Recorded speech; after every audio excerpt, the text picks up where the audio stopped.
was driving a vehicle with their child intoxicated. Officers got out there, investigated. They learned that she was not intoxicated. And during the course of the investigation, she made allegations of an assault that had occurred several days prior there at the apartment. She alleged during this assault that there was a firearm involved. Officers were diligent. They lawfully searched the apartment, and no firearm was located to corroborate what she had said. Despite her telling the officers that she did not want to pursue charges, the officers contacted the Harris County District Attorney's Office about potential charges, and they were declined at the time. The case was referred to our Family Violence Division, where it was assigned to an investigator to follow up and try to secure additional information or evidence for potential charges. One other thing that we did, on September 7th, we contacted the Bridge Over Troubled Waters, which is one of our partner agencies that provides services as an advocate for victims of domestic violence. We reached out to them and provided them with the victim's information in hopes that they could try to reach out and contact her. On September 14th, at about 9 a.m., the victim went over to the suspect's apartment there on Red Bluff. She had moved out at this time to visit their 5-month-old son. While they were there was a disturbance and an assault occurred where the victim reported that the suspect grabbed her by the hair and drug her through the apartment. The victim reported the suspect had assaulted her numerous times in the past. Several hours after this occurred, she contacted the Pasadena Police Department. We responded, went out there, took all the information, took a report, tried to locate the suspect at that time with negative results. Again, officers contacted the District Attorney's Office about charges. However, they declined at the time and asked us to refer it to family violence investigators for further follow-up. So the same investigator had both the case from the 1st and the 14th. The one thing I want to say is charging decisions by the DA's office have to be based on evidence to establish probable cause. And a significant factor in that is that the victims have ongoing conversations with investigators, and we have to rely on the victims for this evidence.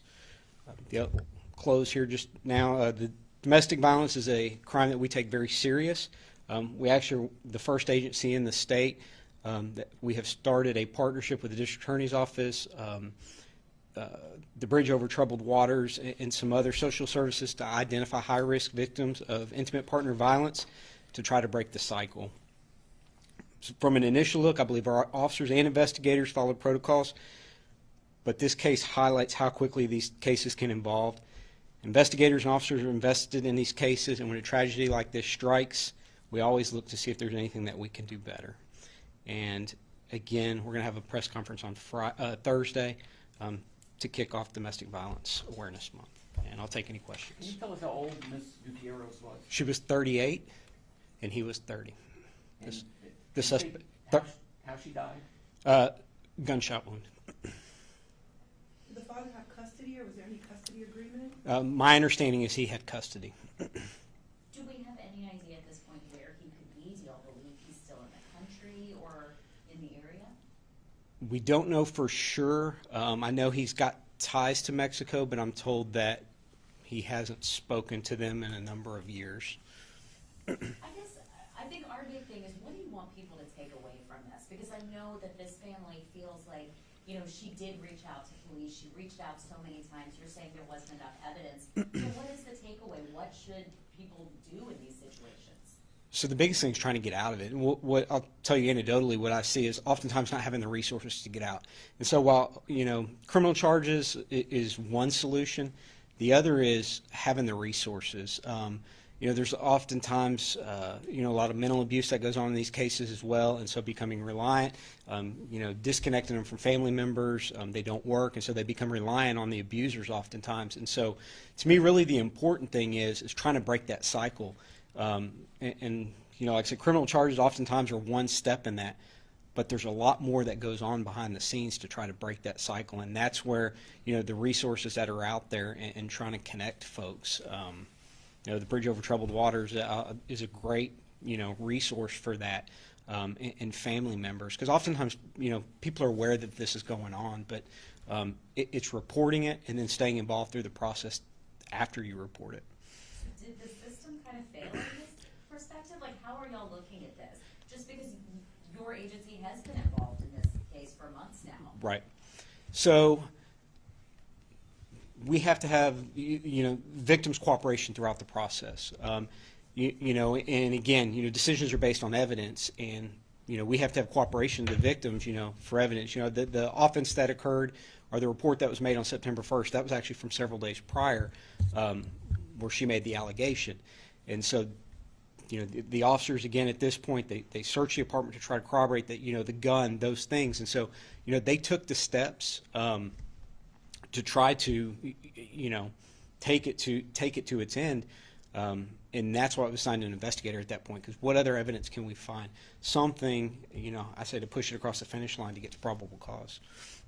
And Chief, just kind of sticking to that point, the family at this point is blaming Pasadena police for what they're saying failure to prevent this from happening. What would you want the family to know directly? We took this very serious from the beginning. We, again, tried to connect with our, oftentimes family violence victims don't want to cooperate with the police for whatever reason. And so we realize that. And so, this case and other cases we'll refer over to, again, the bridge, because there's sometimes, I guess you could say, a friendlier face than law enforcement, or perceived as a friendlier face than law enforcement. And so, having different avenues, if the criminal justice system isn't the avenue, that the person wants to take, that there are other avenues that are out there, rather than, again, just criminal charges. And I will tell you this, the investigator, did his due diligence and, trying to bring the case to a conclusion. Where was the child during the assault? And can you say where the child is now? If they safe? The child is safe with family members. I believe the child was at the apartment. There was his new girlfriend, I guess you could say, was living with him there at the apartment, and so the child was there with the new girlfriend. What would your message to this suspect be if he was watching this right now? Turn yourself in. We're going to find you. Whether it's today or tomorrow, we will find you. So I just want to confirm the last few incidents, it was September 1st and September 14th or 7th? 14th. So the one that was reported on the 1st actually took place on August 28th, and then the other one was happened on the morning of the 14th, and it was reported around 1 o'clock in the afternoon on the 14th. So all of this recently happened? Yes. Leading up to Yesterday. her untimely death here? Yes. And you mentioned the same investigator was on both incidents. Did the investigator try to press for more, or just when they went to the DA's office, their hands are tied at that point, I guess? The investigator made attempts to contact the victim. Several attempts to contact the victim. And again, this is where we've got to have cooperation with the victim, because to say we were stuck at that point, from what the initial responding officers had to what the investigator had was nothing new. It's the same. And so that's where we need, cooperation throughout the process to try to secure new evidence or something to get to the probable cause threshold.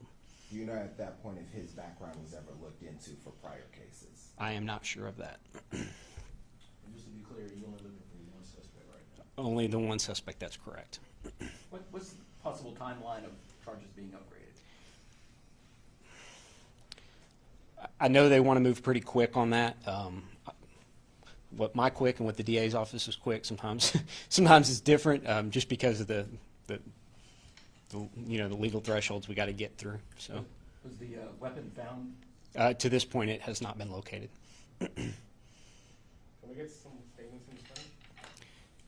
I sure can. Statement in Spanish, roll.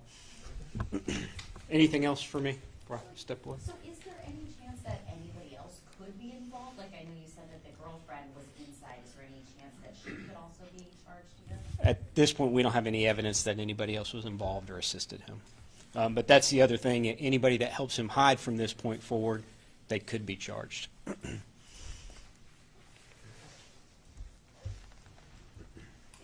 You all good?